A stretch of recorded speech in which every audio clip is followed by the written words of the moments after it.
If you're learning 3D modeling, you may find that the learning curve is very steep, and you may be struggling to make improvements. You may struggle with topology, edge flow, form, or proportions, or something else. I encourage you to watch this video as I will go over tips on how to improve your modeling skills. When you're starting out with creating a 3D model, you begin the process of finding reference online. If you've watched my past modeling videos, you will know how important reference is to 3D art. As you can see here, I have a mood board that I used to create my Datsun 240Z. Now in this instance, I didn't have access to this physical model, so I had to scour the web and find as much reference as I possibly can. Now, inside of Maya here, I have an example of some objects that I had laying around the house and that were in front of my house that I was able to take and create photogrammetry scans of. Photogrammetry is a great way to help improving your modeling skills. And what I mean by that is there's nothing better than having your reference in full 3D. If given the opportunity, always take your own reference and always shoot the reference. Being able to stand in front of a physical model just makes modeling that much easier. You're able to see things and get a good sense of scale, and that translates to full 3D. What I'll show you now is all the images that I took of this fire hydrant that was sitting in front of my house. The key thing here to understand when shooting imagery for photogrammetry is you want to make sure to have even lighting and to have a nice overcast day if at all possible. If there was direct sun and harsh shadows here, then I would, there are ways to fix that in post. But for now, having this overcast day made this really easy to get nice even lighting and to have this be a nice 3D reference. Now, this isn't a full tutorial on photogrammetry, and what I will do is reference a couple of links here. So if you take a look at supportcapturingreality.com, I'll drop this link in the description below. And it just goes over some key things to know when you're taking imagery for photogrammetry. Now, I do want to emphasize and explain that I just use my phone for this. I did not use a mirrorless or a DSLR camera for this. I just use my phone, which is just a Android Google Pixel 6 for all of the reference imagery. I tried to disable as much settings and auto exposure and color balance through the settings, but for the most part, I kept things pretty much as is and shot the reference just using my phone. Now, definitely take a look at Clint's tutorial on the ultimate guide to 3D scanning full workflow. He recently just covered this, so do take a look at that. I was actually referencing that as I was going through and creating the scans myself, as well as William Fauché, who has a fantastic tutorial on photogrammetry and environment and terrain. Now, as you can see here, going out and just finding random images online of different objects is just going to be more of a challenge than it would be if you had a scan of the model.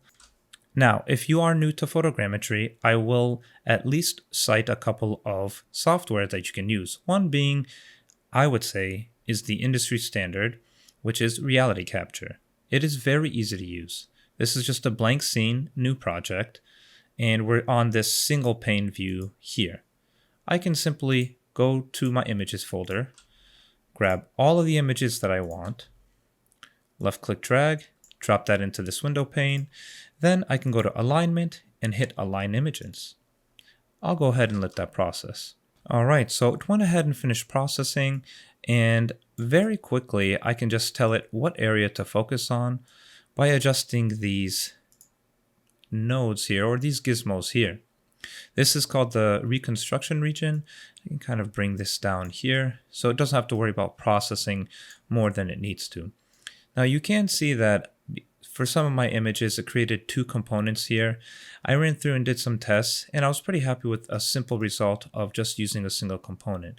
There are ways to fix this, but I would refer to Clint's YouTube video on reality capture, as I'm not going to be doing a deep dive here. So I'll go ahead and delete the second component as I don't need that. Once I have that, I can generate the mesh. I can click Normal Detail, and that'll begin processing the mesh. And here we go, the mesh is done processing. Once that's done, we can now process the texture view. So I will now click Texturing and let that do its thing. And it is done processing the textures. So everything is looking really nice and really good. And it's definitely not a perfect scan. You can actually see it's using 64 out of 88 of the images that I shot. And I shot quite a few. So again, you can go through the process of creating control points to help that, but I won't be covering that here. Now, once you're happy with your mesh inside of reality capture, you can do some aligning and more cleaning up, but you can just go here and then export this as an FBX. You can go to export and then choose FBX down here. And that'll also include the textures that we created. Now, once that's done, we can import that into our 3D software. Now, keep in mind that Reality Capture is free to download and free to process your scan data, but if you want to export it, it does come with a cost. Now, it is very cheap. Now, I'm not sponsored by Reality Capture or anything, but each one of these scans that I did inside of Maya here, only cost me probably a couple of bucks, right? And some were even like 50 cents. So very cheap to process that. But if you don't have any funds available, then I'd recommend using something called Meshroom. So Meshroom is a free open source software and it works really, really well. You can drag your images in here, hit start, and then let it process and do its thing. Now, comparatively speaking, it does take Meshroom a lot longer to process scan data and all of the images. So if you're limited with time, then definitely use Reality Capture. Otherwise, you can use Meshroom, which is a free alternative, and it does produce similar results, but I have found that Reality Capture does put out better results if you really closely compare them. But it's free and open source, so go ahead and use it. Now that we have this inside of Maya or our 3D software, we can start the process of creating a nice model based off of the scan data. This is where photogrammetry is going to really help you accelerate your skills. Now, I can start with this. So grab this shoe model here. You can see it's very dense, and you can reduce it even further, but this is only 1.7 million triangles. It's not that complex. I can set this to be a live surface. I can go to my modeling toolkit here, and I can use a retopology tool called QuadDraw. Every 3D software out there now has a QuadDraw equivalent here. So I can click 4 points with left click, hold shift, and then I can add more points. So left clicking here, holding shift, and then left clicking to build up a quad. Now, the absolute benefit to this is now I can focus just on the modeling, and I don't have to worry about form, but I won't have to worry about proportions or anything like that. I can just focus strictly on modeling this. I'm sure everyone here has gone through the process of bringing in an image reference, modeling from a orthographic view, top, front, side, and then things just not looking right in your perspective view. Well, if you use scan data, then that will help save you a lot of that time. And so you can focus strictly on this process of just modeling. Another thing to keep in mind is this is how things are done in the industry. If you look up a lot of the behind the scenes, you can see that they're creating nice high detailed scans of the actors. They are scanning environments if possible. So definitely, this is not even a shortcut. This is just a good workflow to use whenever you're modeling. And I've found that when using this type of modeling for creating props or whatever objects, is that because I am able to focus on just the edge flow and topology, not worry about form and proportion, that helped me significantly improve my modeling skills because I wasn't slowed down by going through and looking for, detailed reference, or if I went through and I wasn't exactly sure how something looked. Now, again, this isn't perfect here with this scan, but this is good enough for me to create a nice model from. And I went smaller here. You can see that I have this shoe model, which came out nice. The hydrant model came out nice. And I even went down and created a nice photogrammetry scan of my DeWalt drill that I have at home. It's not perfect, and there's definitely a lot of cleanup that needs to be done if I wanted to use a photogrammetry scan. But because I'm not, and I'm just using this as a 3D modeling reference, then this is plenty fine. Let's take a look now at how I created this hydrant here based off of this reference. So here I am starting with the fire hydrant, and I wanted to just use standard poly modeling workflow for this. I'm not using retopology, I'm not using quadra, because to be honest, the scan data wasn't perfect. So I just wanted to show how to just use this as a 3D reference. I'm not doing anything crazy here. Obviously, it's just a fire hydrant. So it's very cylindrical in form, but where the complexity comes is where we have these two cylinders kind of combining into one at the corner. So I used this 3D cylinder as reference, and then I just went and did an offset extrude and then circularize.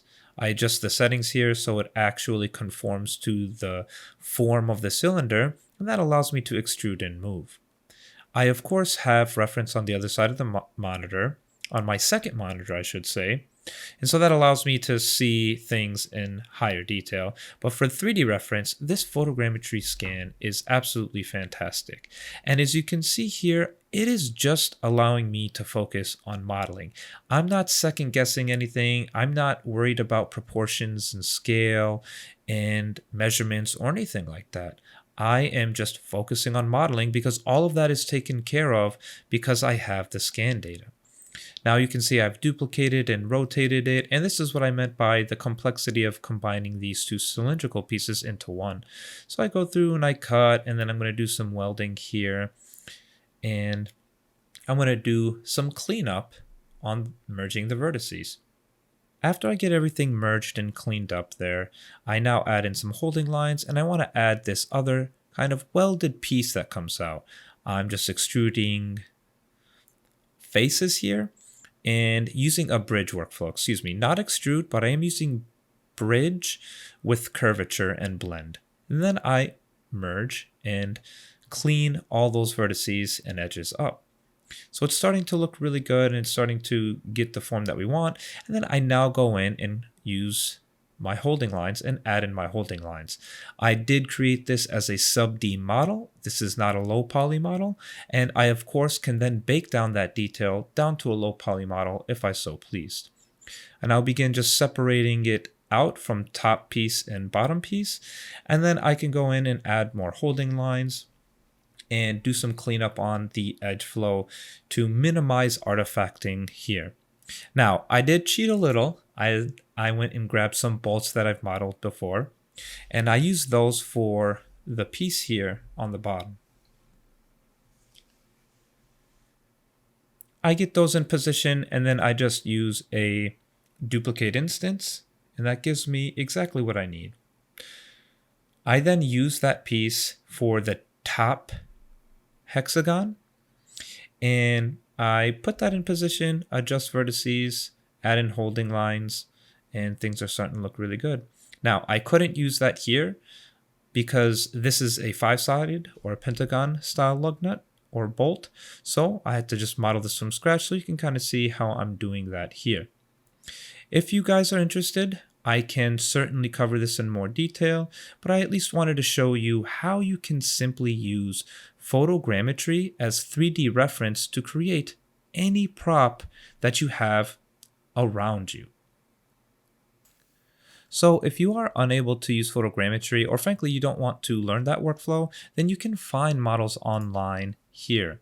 There are free 3D scans online, and you can go through and download those scans and just practice your modeling and your retopology, topology, and edgeflow skills using these scan models.